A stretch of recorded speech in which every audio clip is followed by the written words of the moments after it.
La gelosia all'interno di una coppia. Questo è uno di quegli argomenti un pochino spinosi, sia che siamo gelosi, gelose, sia che abbiamo un partner geloso o gelosa, questa gelosia può veramente portare dei disastri all'interno della coppia, quindi vale la pena fare un pochino insieme il focus. Allora, la prima cosa da fare, se siamo gelosi, è riconoscere i nostri sentimenti, capire che è normale provare una certa dose di gelosia e spesso e volentieri è legata all'insicurezza, ricordiamocelo, e è importante anche però che questi sentimenti non controllino la nostra relazione, quindi che questa gelosia, che poi ci renderemo conto spesso e volentieri è immotivata, non porti a rendere la vita difficoltosa non tanto al partner, ma prima di tutto a noi stessi, perché se abbiamo questa forte gelosia,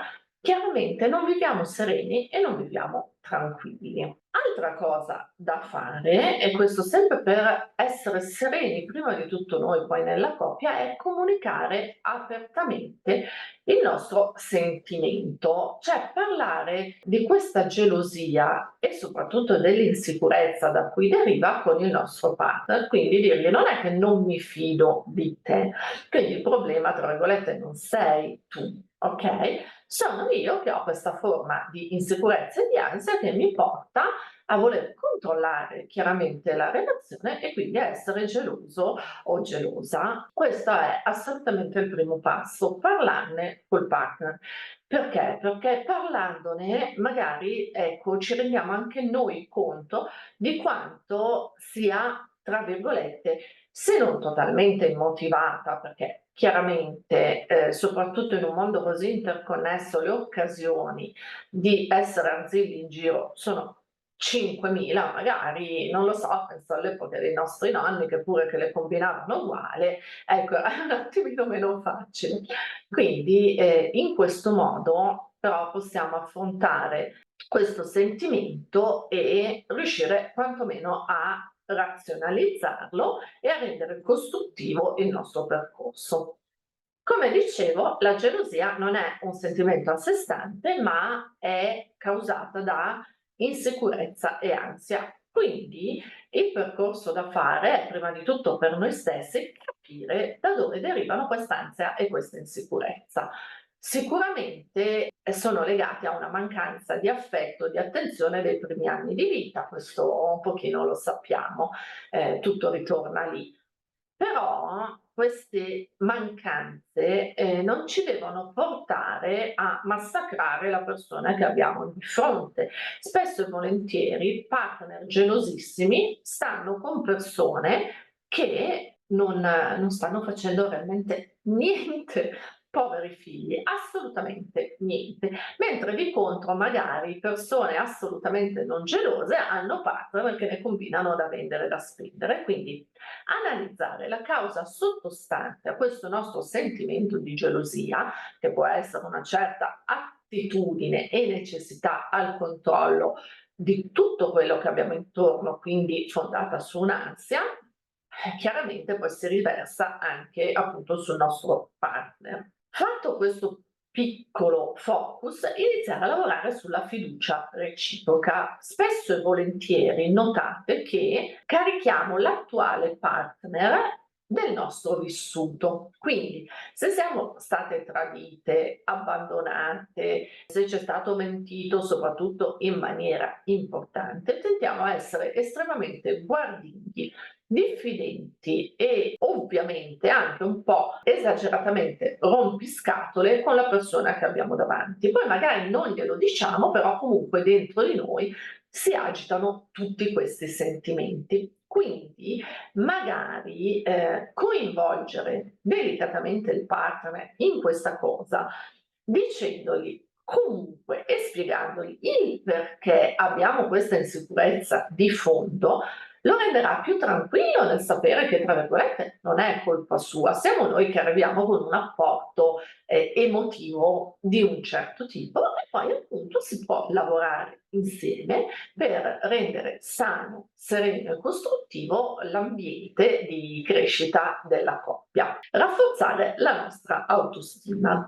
Spesso e volentieri siamo gelosi perché? Perché è una continua richiesta di attenzione. Sentiamo di non valere abbastanza, probabilmente abbiamo avuto un papà o una mamma estremamente critici nei nostri confronti o per cui quello che facevamo non era mai abbastanza o se anche lo era e lo pensavano non ce lo dicevano. Quindi noi trasliamo questa insicurezza nel rapporto di coppia e la gelosia è una sorta di veicolo di ricerca continua dell'attenzione del partner, che il povero figlio di ora ne ha 24 di cose da fare, chiaramente ne ha anche altre rispetto a noi col bene che ci può volere, per cui ecco, vediamo proprio di non massacrarlo. La base della gelosia è al 99% una base ansiosa, quindi noi saremo gelosi e magari avremo anche altri aspetti di ansia su altri argomenti. Allora non varrebbe la pena lavorare un pochino su questa nostra ansia, di modo da pian piano imparare a gestirla, se non eliminarla del tutto, perché questo ci darà una qualità di vita globalmente migliore, non soltanto nella coppia, ma prima di tutto con noi stessi, nel rapportarci alla realtà circostante e in tutto quello che dobbiamo fare. Stabilire dei confini sani, dei confini che ci facciano stare sereni nei nostri bisogni, ma nel contempo non travalichino e annullino l'altra persona. La coppia sana, a maggior ragione, è un equilibrio fra due persone, quindi due mondi differenti che si incontrano, si intrecciano e cercano di trovare un modo che sia appunto un equilibrio fra questi due mondi, sano e soprattutto di crescita per entrambi. Quindi nel parlarne sempre la comunicazione ovviamente, ma cerchiamo di puntare a questo obiettivo.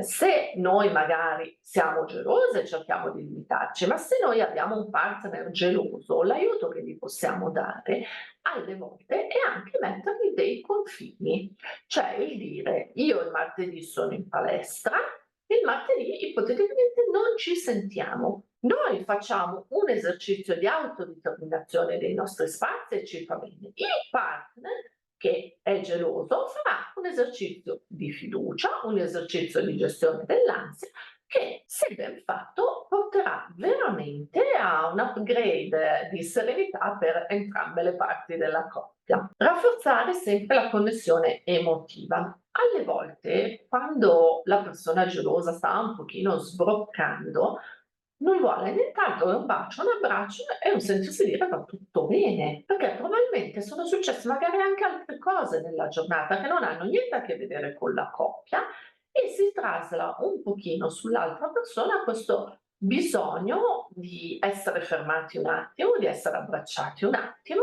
e quindi un po' si cerca la rissa per stimolare invece quello che è solo e semplicemente la necessità di un abbraccio, di una piccola conferma che è normale. Non siamo insicuri perché chiediamo una conferma nel rapporto, è parte dell'essere umano.